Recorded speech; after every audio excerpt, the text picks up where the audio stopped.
Yeah. I lay on the scale, you gotta glow, you gotta glow. She had my attention, she gotta know. I'd like to welcome everyone to another episode of the Let's Gather podcast. I'm your host Zeke, and in this episode, I have my friend Matt. We joined from the first episode to talk about sports. This is episode 8.1, a real life sports movie. You can listen to the rest of the episode in episode 8.2, life experiences in sports. I'll leave a content warning for any strong language used in the episode, and hope you have a nice day and enjoy the show. Give myself a little introduction. I can reintroduce yourself. I don't remember what I said the first time, but like I said, we're all from Baruch, really. We're all good friends. For me personally, I'm very active. I mean, previously what I said, I'm very active, especially sports wise. Huge sports fan, and not only in running, but in soccer, football, baseball, like in all sports really. So I'm a huge fan of that. Really involved with a lot of school activities, school life, club life, especially because I feel like if you want to get the most out of college, you really want to get involved really early, and have have a good time here, because you don't want to come here. This is why I usually said I used to be a rotation leader here as well.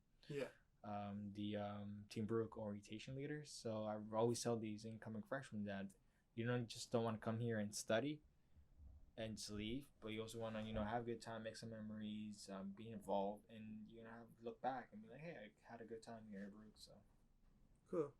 So I remember in the first episode you talked about how you and your mother ran the New York City Marathon. Yeah. We didn't even get to touch on that, so I want to touch on it a little bit more. We got distracted. We got a lot of distractions in that first. That first episode, I'm thinking, should I release it or not? We got a lot of,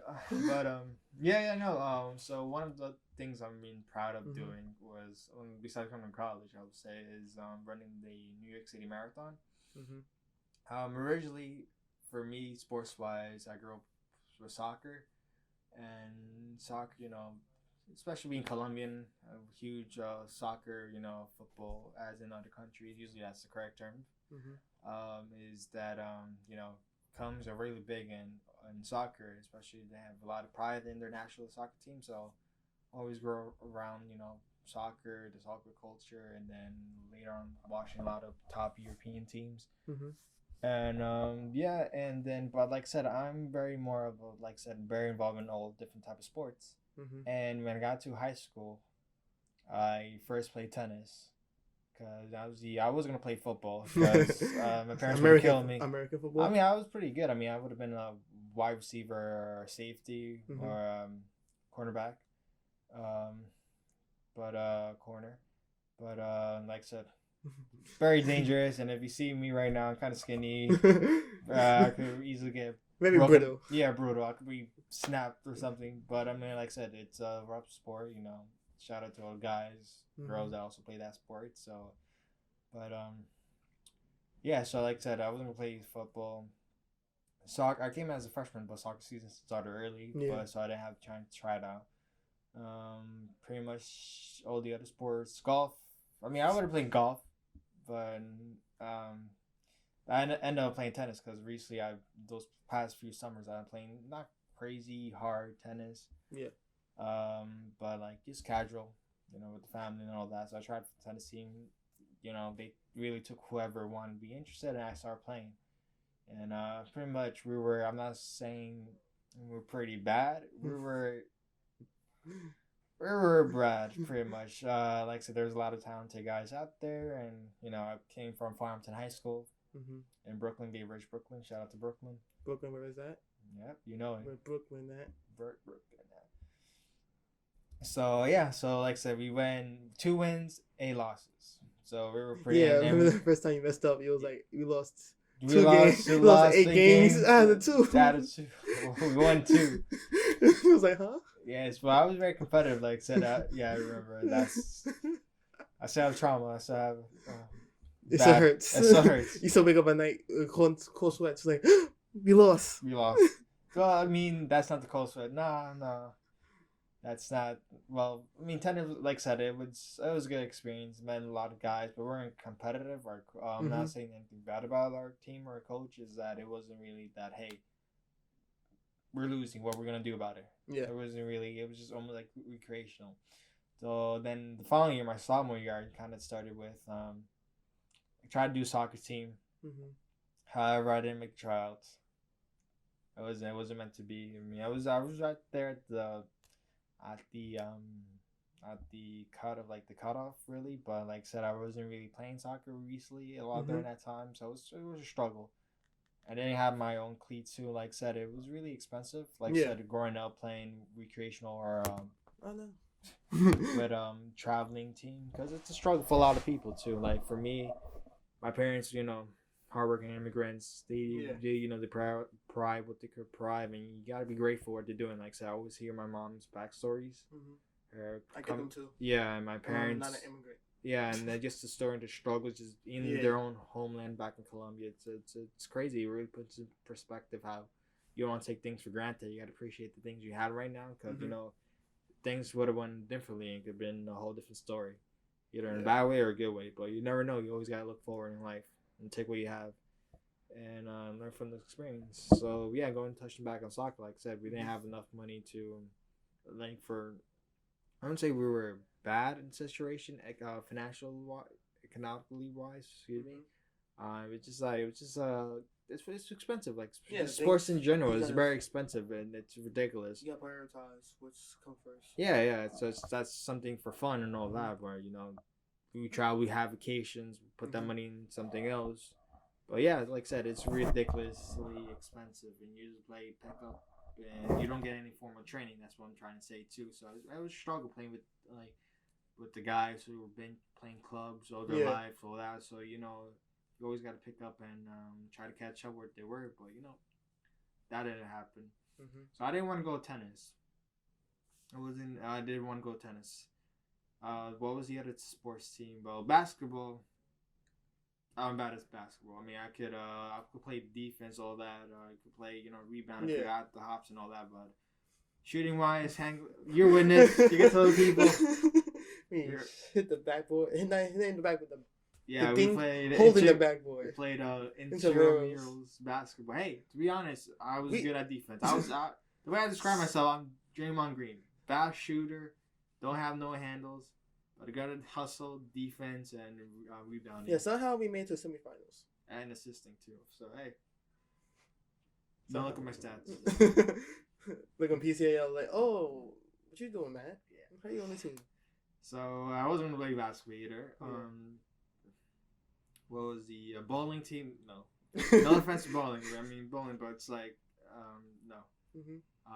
Golf. I mean, I could have been interested in golf, but the problem is that here's the thing: you can't play more than one sport if they're in the same season. So tennis was in the same season, bowling was in the same one. That was in the winter, but golf was in the same season. So you got to choose which sport you want to play and be committed. So I ended up one day just volleyball trials. Like, you know what? Let's do volleyball. Why not? Before volleyball, right during I was swimming. I tried for swimming. I flopped completely. I literally was out of shape, out of condition, really. So you drowned. Got it. Oh, I didn't almost drown, but I almost threw up. I could give you that. It was hard. I'm gonna lie. Yeah.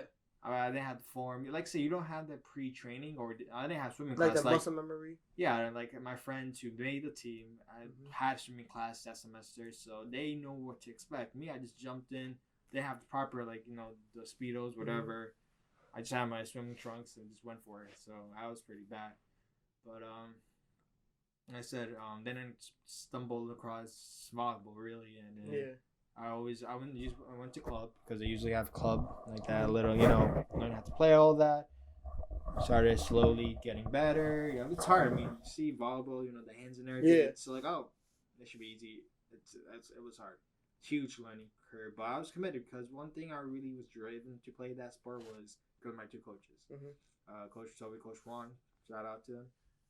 Like I said, they were that hard coach mentality. Like, hey, if you want to be on the team, we're not giving no crap. Like, there's nothing to it. The Sunday drive. Like, they really could mess up, let the ball drop, 10 push-ups. It wasn't like, say, people say, oh, it's torture or anything. No, it's like, me personally, when you're an athlete and you get a lot of construction criticism, or like coach yelling at you, don't take it personally. Yeah. I mean, that's you sign up for the sport, you sign up to be coached. You're volunteering on your own time.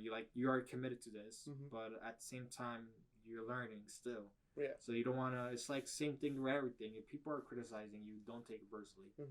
Because well, let's say someone in the street ball. I mean, depends on such certain situation. But let's say a boss or a coach. If they're yelling at you or they're critiquing you, right? Like, all right, you know what? All right, we're not. I'm not doing the work they wanted me to be doing in their eyes. So let me change. Let me hear them out because I want to get better. Yeah. If I'm gonna get better, I gotta understand what I'm doing wrong. So that's like I said. I always get yelled at. I always be running around the gym because I'm messing up the ball. But like I said, that's still, you know what? I mean, that's what I signed up for. This is what I want to do. I definitely don't want to run around and get yelled at. But like, hey, if it takes what it, if that's what I need to do and get better, then that shall be it, really. So really, yeah, like I said, then I made a team with some of my friends that sophomore class, which ended up being all the next 3 years together. And it's hard. Like I said, we had a group of seniors and juniors who were good. They were good. We were good. And that my freshman, that was my sophomore year when I first playing volleyball. We made a team, hard work, hustling. I mean, I could mess up in a play, but as long as I run, dive for a play, the only thing I couldn't do was hitting. I was soft, but I struggled to hit for some reason. I think it was all mental at that point. But like I said, we made a team. We had a great cast. We were a great team. We were ranked number 2 in the country, not the country, excuse me, the city, PSAL. So we were the best of the best, and we rose up to rank number 1. Right, like every weekend, we went to a tournament against the other New York City high schools, and we usually win. Yeah. And we were undefeated in our division easily. And then, yeah, like I said, then unfortunately, like I said, we were supposed to win that chip. Like I said, the other arch rivals, I would say, is Staten Island Tech, excuse me. They had these young kids that were still developing. So they were tall, but they were volleyball, ready. But they had potential. They had all the potential. So this was the year to take advantage. But like our senior, juniors, and the young cast. And unfortunately, we choked completely. It's just the nerves. We completely choked. We choked we got the bye. Next round, we completely choked. So that's, you know what? I mean, you see all these seniors crying, you see the emotions, and it's you put so much work into it. You go Saturday morning, give up all your weekends, so it's it sucks. But yeah, we completely choked, which we should have won. And then the number 6 ranked school won the whole thing that year, which could have been a different story. But yeah, then carrying on the next 2 years, we still had this majority of the starting lineup from last year. Once again, undefeated, winning a lot of tournaments. But that's when the other schools, Allen Tech, that's when their young guys finally got better. The seniors really stepped it up. So it was really, and they were really, like I said, then it was just us two, 1 and 2. And then we easily cruised through, like I said, take those experiences what you learn in life. Stay calm under pressure. We didn't get upset in any game. We just ran towards the finals, the semifinals. Semifinal was a classic against Aviation. Like I said, it's just those. I feel like those Game 7 moments, like NBA and all that. And that's what I want to live on. I know I'm not going to become a professional athlete, but I just want to have that sense of feeling if I see my idols on the court. Like, hey, me jumping up and down on the bench, or last minute like game pointer, trying to get that kill or something. So that's the feeling you always want to have, because that's the most you're ever going to be. I'm not saying no one's ever going to become a professional athlete, but for me personally, it's like, hey, this is what I dream of. This is why I like sports, because of this feeling, this atmosphere, this tension. And like I said, my first year, I played a little bit on especially back row. Second year, still limited because we still had a lot of great guys still, but always playing here and there. And then unfortunately we went to the finals that year, and then we got wiped out by Staten Island. So we lost that game. Like I said, then you feel like, we got one shot. Then we lost our starters, and then hey, we're the underdogs this first year. But then, like I said, you put in the work, you want to prove everything wrong. Like I said, because of my coaches, I was always it's because of them. I always say that they bring the best of you. I feel like coaches or anyone you look up to, they have the right mentality. If they communicated well with you, and if you personally take it the good way, and don't take it, hey, they criticizing me, this and that, then you're not going to go anywhere. Yeah. Take that criticism, take what they're telling you, use that as motivation, use where you could, correct yourself, and then you move on. And same thing, like I said, finally got some minutes, playing a lot of games, starting some games second half of the season. I had some injuries in the beginning, but like I said, my game improved heading wise, playing defense. I used to play any position, really. Yeah. Whatever, I was like the sixth man in terms of NBA basketball terms. Yeah. So, and then we were all same thing. We had a better season. Still, not as dominant as we wanted to be before, but we ranked number 2 and ranked number 3. Excuse me. Literally ran all the way back to the finals. This time we took a set because in high school, difference between college and high school is that in volleyball you have to win 2 sets. First 2 sets in college is first of 3 sets, so it's a long game. But this year we finally took a set. We won the first set, completely throw away the second set, and then the whole team unfortunately collapsed. Really, yeah. I think it was just people pointing fingers out here and there, and it's kind of sucks though because it's just you see those moments in real life, professional athletes and all that. The team just collapsed, and unfortunately that's what happened to us. And like I said, you can't take away all the things you ever done before. You gotta keep your head up, really, and just keep going forward. And that's my motto, like really. Like, keep your head up and keep moving forward. Because if you start looking back and start regretting this and that, then it's gonna affect you a long way. Yeah. And it's not just for sports, but for everything else in life too. I mean, college-wise, wise. But during that time, well, it's the marathon now. I don't know how much time I've been talking about my backstory. You're like, who? But yeah, during that time, my mom started running because she wanted to be healthier. She always goes to the gym. She used to do kickboxing. But she always, because where I live in Brooklyn, so like the marathon runs right in front of us. Yeah. So are the corner of our house. So literally, like every November, you see them running, and then my mom say, "Always run the marathon." So she did the lottery the last few years, and then she there's a program. You do 9 races with that same organization that does the New York City Marathon, and then you have to do 1 volunteer event. So it's like, hey, that should be easy. So she started running. Like I said, she's always been very active in her lifestyle, health-wise, going to the gym. And that's around 2016. Yeah, around 4 years ago. 4 years ago, roughly. And then I started up, I was, like I said, I was pretty active, especially with volleyball. It did improve my conditioning-wise train thing and conditioning really helped me, especially for volleyball. We really, really went hard. There's moments right before preseason, which is 2 weeks of just conditioning, and that was terrible. But looking back at it, it really was helpful. And so I started running. Like, you know what? Why not? Looks easy. Because we used to do 5Ks, especially my schools. There used to be a 5K memorial run for one of the former volleyball players that died from cancer and his senior year.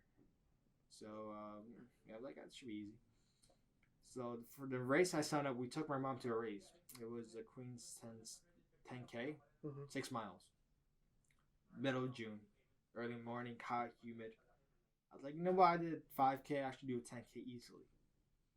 Like twice as much I just work. signed up. I was like, because they give out medals. They were giving out heavy medals. Yeah. I was like, you know what? Why not? You know what? And that's where I got a little bit, confident in myself. Like, why not? I'll start running. Yeah, I got a little bit cocky.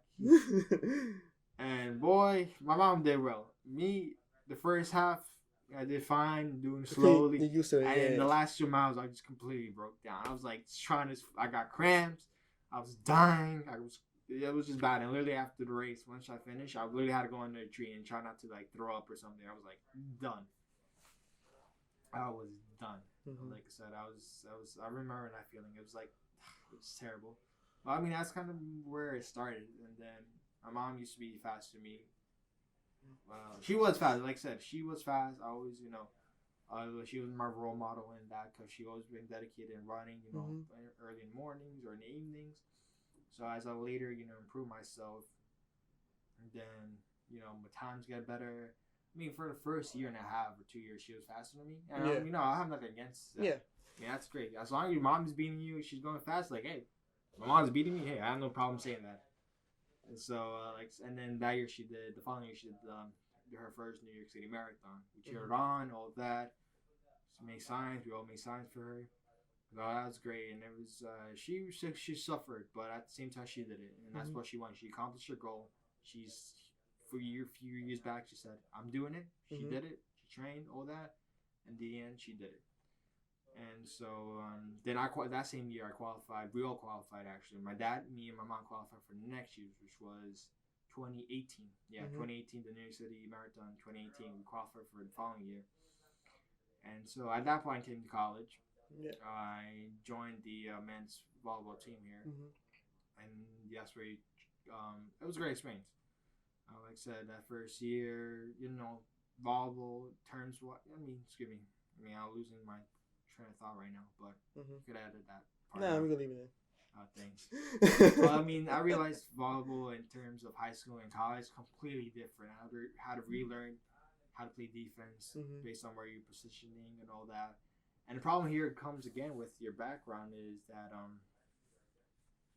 majority of these kids have been playing volleyball since little kids. There have been clubs from Long Island, upstate, Midwest, whatever. So they were playing since little kids. They've always been playing throughout the summer, 24/7.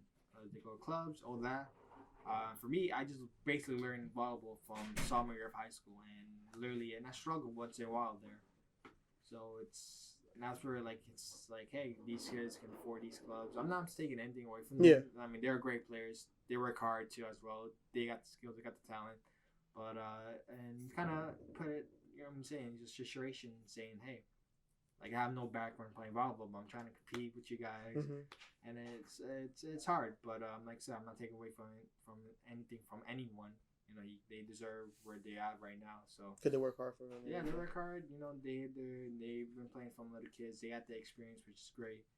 But yeah, that first year, we went to the CUNY finals. However, we lost to Hunter. Oh my God, that's the only team you shouldn't lose to. But the following year, my sophomore year, we came back. Came as more like a manager because, like I said, it's just incoming players who's better than you. You have to know your role. Yeah, your role. It's hard to say goodbye. Not really being that player out of a team, but I was still involved. Always practice, helping out, playing with the guys if they need help and all that. Always sending games regardless, because if you're in a team, you always want to you still have to give yourself 100% in whatever role you're playing. It could be bench player, pre-start, whatever, but everyone has a role to play. I know some players, it's hard for them. Hey, if you're a bench player, you want to play more. It's understandable too. I was in that position many times too, but we're all one team, and everyone's gonna remember who won as a team. Yeah, they're gonna say this guy was on the bench, but yo, the team won. Yeah, the team won, and yeah, and because of that, like I said, that second year we actually won. We went all the way to play against Hunter once again on their home court this time because the freshman year was here. We got 3-0. We lost. But we went to it was great. It was actually we started around 8 and we finished around midnight. We started 7. That was back and forth. Back and forth. They won the first set. We won second, third. We won fourth, and then we went to fifth set, and we won. We were able to dominate the fifth set. That's a good movie it was a lot of emotions, a lot of seniors because they lost. They were 3 times against Hunter because Hunbrook is great in terms of volleyball. And they have a very dominant history. They went to the Final Four in NCAA tournament in 2012, if I remember correctly. So they were ranked a couple times throughout their history. But like I said, there are moments where school programs, moments you don't have all the best players or up and downs or other teams are better than you. So like I said, we won the chip. For me personally, I finally won the chip.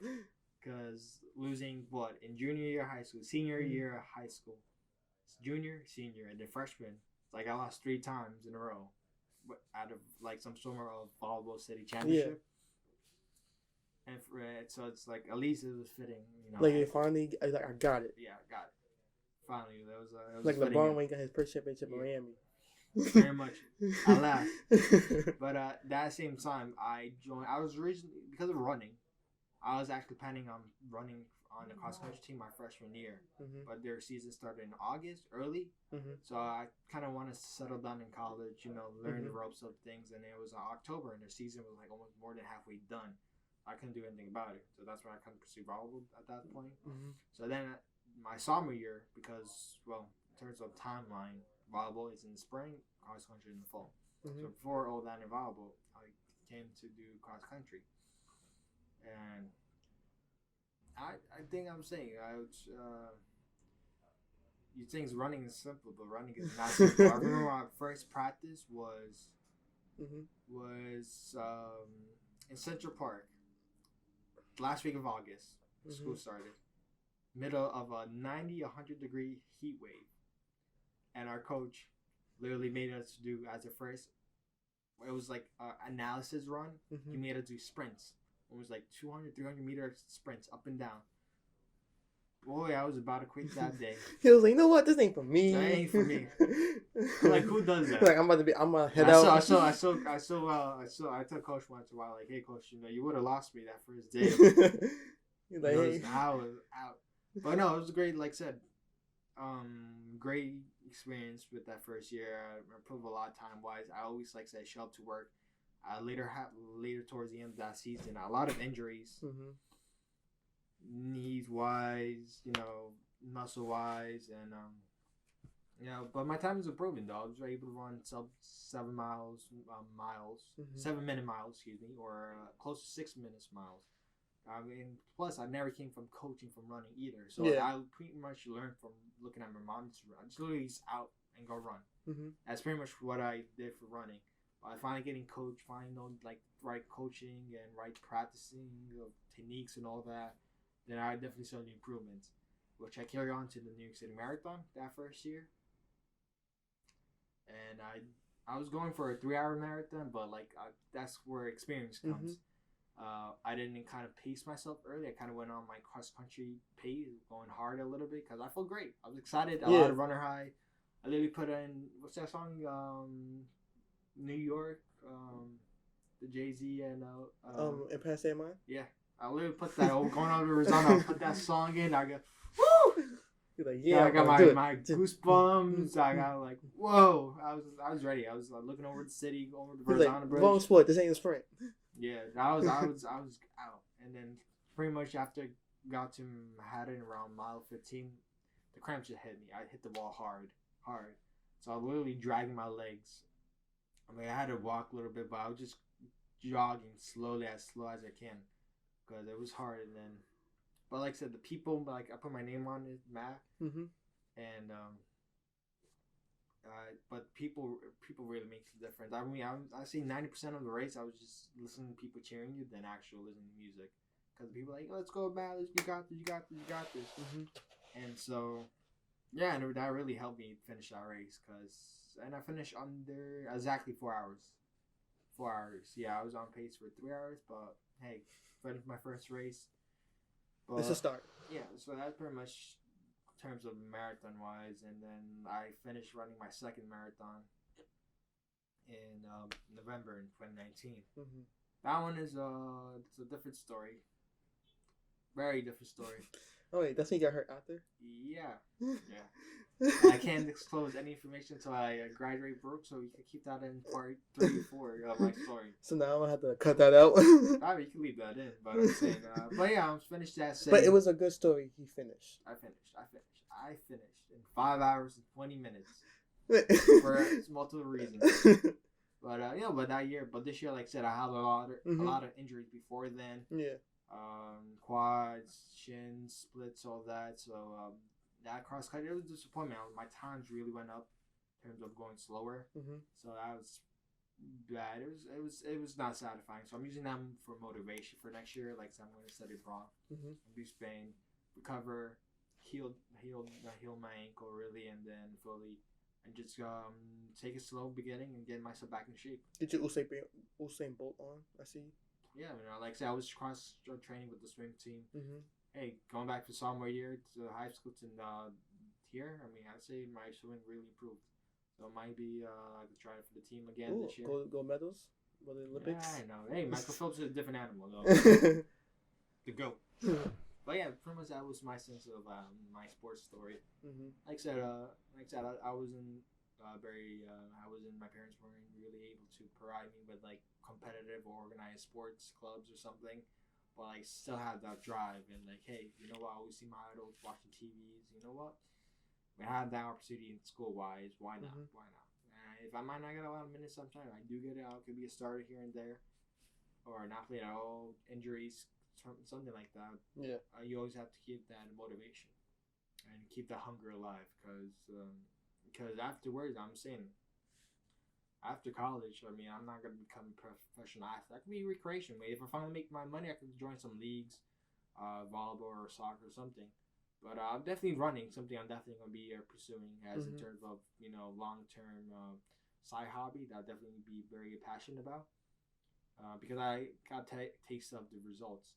Yeah. And I went to NCAA's. We went to them NCAA's in upstate New York for regionals. But and just for Division 3, I'm telling you, those guys could run. Even though females too, the ladies could run too as well. And it's insane, really, how dedicated these athletes are. Like, there's some students, like our best runner. He in CUNY wise, easily could have won our CUNY championship. But like NCAA, like, he was like less than had more than we were all way back in the pack because these are schools that like literally running like professional times, like 4 or 5 minute sub 5 minute miles over five because our races are 8K or 5 miles, so they could run like literally under 5 minutes for 5 miles, which is insane. Well, and that's something. Hey, you know what? You got a taste of that competition. Why not try to, improve? But that's what we live and learn. I can tell you, almost literally was dead last that race, but we live and learn. But yeah, very much with that side of the athletic story. Now I'm gonna see my transition to either the immigrant story or like traveling story. Yeah, you can do the travel story when I come back. And you're like, hey, how was it? You going to Spain, right? Yeah, I'm planning on going other places too as well.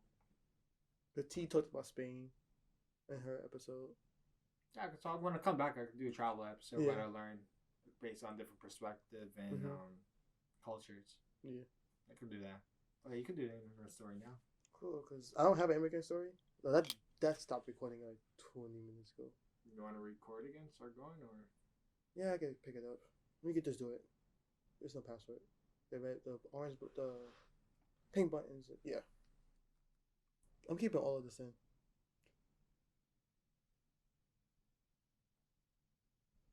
Cool. So yeah, I don't have an immigrant story because I remember my family born here. No, you want to start from like the second segment? Like, all right, this is our second segment. All right, this is our second segment, all right? Yeah. I don't know. We could just... Actually, I gotta be your new producer. So, from the second segment, I'm going to do a transition. So, second segment, talk about how you have an immigrant story because your parents, they come from Colombia, right? Yes, sir. Yeah, I don't have one because my family's born in the United States. But I still get... You don't know what your grandparents or anything? I mean, I'm the same. They were born in South Carolina, but like everybody... Like, I guess we came from Africa, but that's like a long lineage. I'm about to do some research on that. Oh, it's great to do research, though. You always want to know where you come from, really. Yeah, because they have the African American, like, or you can do the Instagram filter, tell you what nationality you are. They were like Dominican, like what? Oh, okay, cool. Yeah, I got one from Ireland. I'm Irish. I guess I'm Irish. But yeah, but I still get the same stories about like how my mom had to struggle and everything like that. Yeah, no, it's real. Like I said, it's right. Like, so you always gotta be grateful for our your parents, our parents, like, because they really, really put in the sacrifice, the effort. And it sounds cliche to like, oh, the immigrant story. We always hear parents are suffering. Yeah, it's true. But I'm not taking away from anyone. Really saying like, it's the same thing you hear again and again. Because everyone has their own individual story. Everyone has their own story to be heard. Maybe they might not tell you. Yeah. But you always gotta put yourself in perspective because I feel like it's important to know your family history. Because that's what makes you like. That's who. I mean, That might sound cliche or something, but it's what makes up like it creates who you are, really. Yeah. And for you, like say you have no immigrant story, but you still have a story of your family coming from South Carolina, coming from struggles here and there, coming to New York. I mean, Were giving birth to me for some weird reason. technically they did immigrate from South Carolina, so That's they my moved. great. That's your immigrant story. Now, I remember I had to write an immigrant paper in like 7th grade about how my family immigrated to the United States, and I was like, nobody did that. I can't kind of write this paper. People judging people nowadays easily. But yeah, like I said, you always gotta understand the struggles of. Yeah. I mean, like I said, I'm very grateful where I am right now. Mm-hmm. I might not be the richest person in the world, but like, hey, I at least have something over my head. Mm-hmm. I have food. I have something to eat every day. So you always gotta be grateful with that. But for me, my family story, like you said, my parents immigrated from Colombia. Mm-hmm. It was like 20, 30 years ago. Really not much talk really. Yeah. So I came from I was in Colombia this week, and I just came back yesterday. And my grandma is the one that told me this family story, and then we were meeting up with a family friend, and they were just talking about children here and there, grandkids, and my granddad was telling his story a little bit, and seeing how my grandparents were from a small village, or a very small traditional Colombian village, and they wanted something more, so they moved from the village to the city. They had their 4 kids. From my dad's was born there in the capital of Colombia, Bogota, and then like I said, you gotta find. They always immigrated to better opportunities, especially finding work. So they always move around, and then they settle in the village where they are now, the city actually, Pereira. And that's where my dad met my mom, and the rest is history. Now you're here. Now I'm here. And you had to make money because they don't like having a lot of money. I mean, I just what my mom said was, excuse me, my mom was like, hey, I remember last year, because usually, like I said, she's been my financial supplier. Then I finally started working, like, full time around, I remember I started working as a summer camp counselor 4 years ago, and then transitioned to more off-weight base type of work. I remember I finally got my first credit card 2 years ago. And my mom said, all right, you paying your bills, all that. Like, I know I'm getting my paychecks, I'm working. And then I remember one time I asked her for like $20. Hey, Mike, I just get $20 so something. Usually that's what I ask her, $20 for like every twice a week or something. My mom looked at me like, hey, then in the eye, like, you got a job now, you got a credit card. Go to the bank and take yourself $20. Like, all right. I bet. Say less. Bet. Like at least get $10. Like, you think I'm a bank now, boy? You're like almost 20 now or something. Like, I'm not giving you no more money. Like, oh, thanks for motherly love. Well, I mean, that's understandable. I'm not saying that's bad or anything, but I mean, like, I feel kind of hurt, but it's okay. It's hurt. I still joke around. Hey, I'm your son. I'm your son. Like, you gave birth to me by your choice, not me. Yeah, I'll be like, I am your son. I need money. I'm broke. I'm poor. Could I please get $10? I don't have an inheritance. Obviously, seems like it. We're like, she just laughs. It's like, haha. Like, well, hey, I've been giving you a lot of money since you were a kid.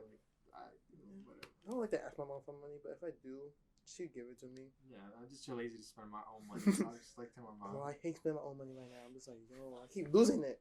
Man, I'm going to Madrid soon, so I gotta spend a lot of my own money.